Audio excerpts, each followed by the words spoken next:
but from Gracia, this is the Rorschach, Georgia update from the 15th of February, 2024. Quick summary of what's going down in Georgia. Starting with politics, on Friday the 9th, during court proceedings at the Viva Med Clinic, former Georgian president Misha Saakashvili announced he was ready to lead the political activity committee of the National Movement Party. Just what we need. He emphasized the critical nature of the upcoming parliamentary elections for Georgia's future and expressed his desire to fight on the front lines if he gets the support from ordinary party members. He says his vision includes a board that not only features party leaders, but also socially active figures, underlining the pivotal moment for Georgia's presence and future prospects.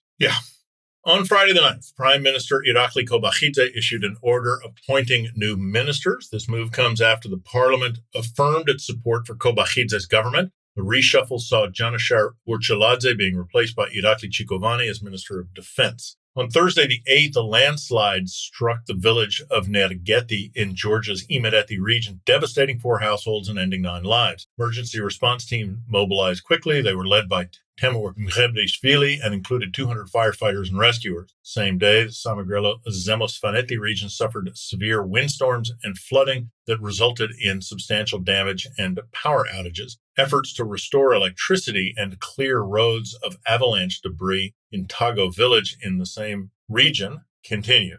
Good weather is not really on Georgia's side this week, as on the same day, heavy rainfall caused around 10 individual and 40 families to be evacuated from a landslide risk zone in Surami, Khashuri municipality in southwest Georgia. Mayor Tengiz Chitiashvili stated that the landslide had halted overnight and geological assessments are underway to determine when will be safe to the evacuees to return home. On the same note, on Saturday the 10th, Prime Minister Irakli Kobakhidze visited Baghdati, responding to the recent deadly landslide in Nergeti, Imereti region. He assured the government would provide necessary support and compensation for the affected families. Kobakhidze also highlighted the expansion of monitoring and warning systems to enhance preparedness against natural disasters. Monday the 12th in Gali, Abkhazia, authorities initiated criminal case against 3 militia employees for the murder of Georgian citizen Temur Karabaya, with 2 arrests made. Karabaya had been brought to a police station subject to an illegal search that escalated to physical assault by the officers and resulted in injuries that led to his death. Cases shed light on human rights issues and abuse of power within the breakaway regions.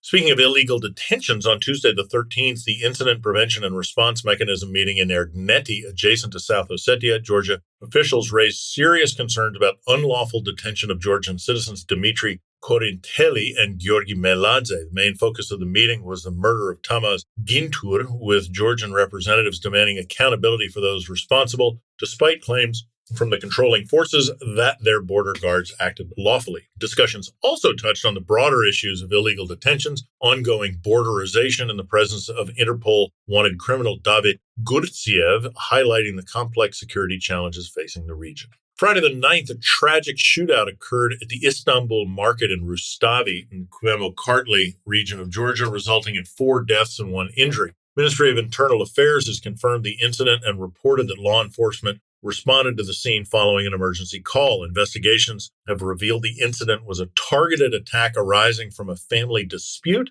involving the gunman and his own relatives. On Wednesday, the 14th, Georgian Parliament initiated a bill to establish a new protected area in Guria of more than 15,000 hectares across Chokatauri and Ozurgeti municipalities. This initiative, costing around 760,000 lari, which is about $290,000, aims to designate the tract of land as a Guria National Park. Proposal includes the creation of a dedicated administration for the park, highlighting a significant step towards environmental protection and sustainable management in the region. Still on the topic of the environment and conservation, on Tuesday the 13th, during the 2023 annual meeting, Nicholas Shurgaya, General Director at Pasha Bank, Georgia, shared insights on Sadagi, an environmental initiative in Georgia that was inspired by the cleanliness in Great Britain and Shurgaya's desire to serve his community. Sadagi was founded in 2021 with the goal of fostering environmental consciousness and the aims to make Georgia cleaner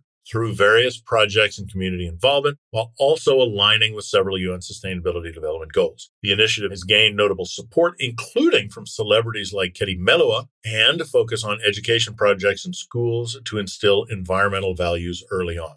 Now, great news for the tourism sector. The world of statistics highlighted Georgia's ranking as the 4th safest European country for tourists walking alone at night, according to Numbeo.com and social network Xdata, with Croatia, Slovenia, and Iceland leading the rankings. Numbeo is an NGO known for relatively unbiased database of global living conditions. Still on tourism updates, on Tuesday the 13th, Batumi was recognized one of the top 5 travel destinations in Europe for 2024 by the famous website European Best Destinations.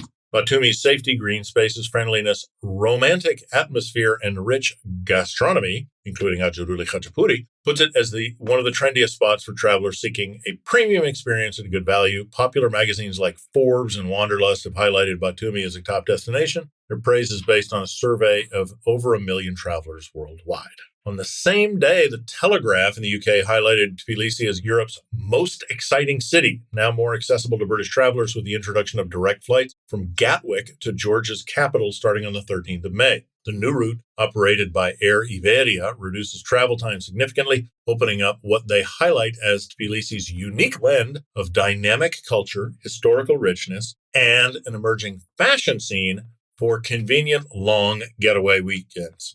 Yeah, like very long weekend getaways. On Monday the 12th, the National Tourism Administration's report showed that Georgia's tourism sector achieved a historical milestone by generating more than $4 billion in revenue in 2023, surpassing the previous record set in 2019 and 22 by a significant margin. The report showed substantial growth in both visitor numbers and income, with over 7 million international travelers, nearly 5 million tourist visas, including robust recovery and growth from pre-pandemic levels. Georgia's 2023 performance confirms it is becoming a prime tourist destination. However, Russian tourist visas and financing was not disaggregated out of this number. On Sunday the 11th, Georgia celebrated the International Day of Women and Girls in Science, honoring the achievement of female scientists. The event, hosted by Ministry of Education and Science, co-organized with the Rustaveli National Scientific Foundation, highlighted significant contributions of women to the scientific field. Famous man scientist, Deputy Science Minister Nodar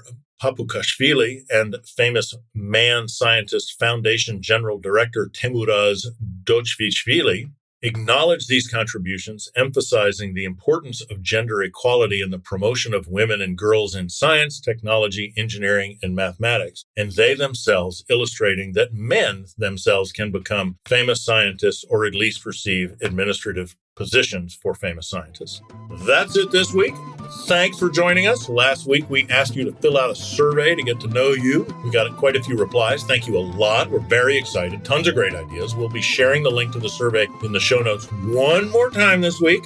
In case you didn't see it, all respondents will be entered in a lottery to win a cruise in the Mediterranean. Just kidding. It's in the South Pacific, but we would love to hear from you. Don't be shy. Afamdis.